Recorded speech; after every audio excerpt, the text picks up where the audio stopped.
Welcome to the Deep Dive. It's great to be here.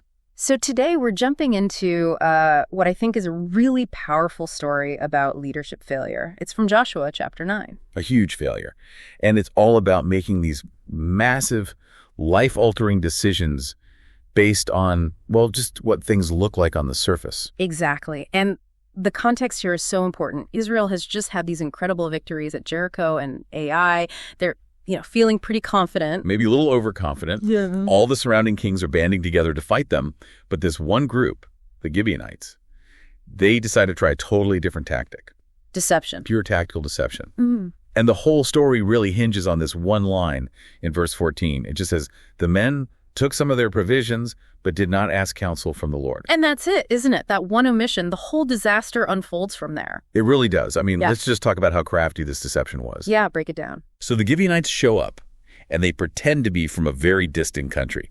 Now, this was key because Israel was explicitly forbidden from making peace treaties with any of the local peoples. Ah, okay. So the distance was the loophole. The perfect loophole they were aiming for. And they didn't just show up and say it.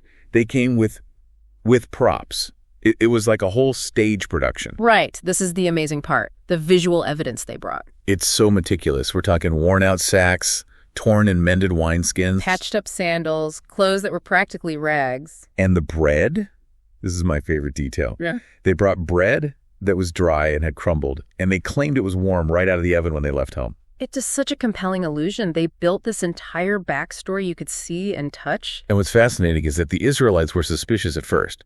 They actually asked them, wait a minute, perhaps you live among us. But that suspicion just evaporated.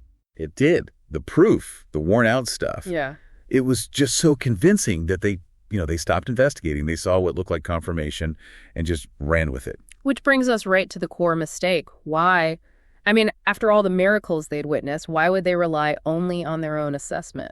You have to wonder if it was hubris, right?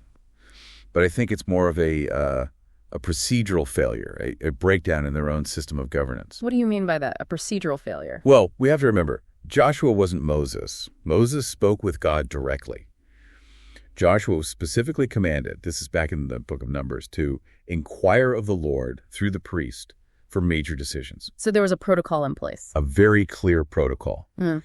And making a covenant to let a people live, that is a massive defining moment. And he just didn't follow it. He and the leaders didn't. They relied on their logic, on the physical evidence right in front of them, and they completely bypassed their highest source of wisdom. So it wasn't just a theological error, it was a failure of due diligence.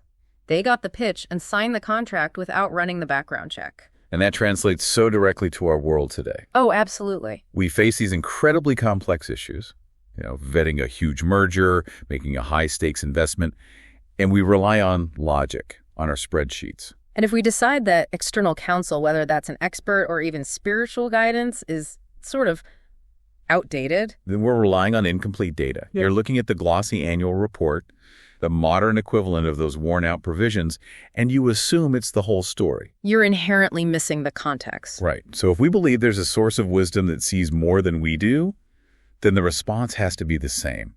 When we face these crucial choices, we have to gather, study our foundational principles, and discern the path forward. Instead of just deciding based on what feels logical or comfortable in the moment, Exactly. true wisdom really demands that we slow down, that we pause and, pray before making that huge career move or signing that big document. We have to trust that the ultimate counsel sees what we can't. It knows the real origin of those provisions, so to speak.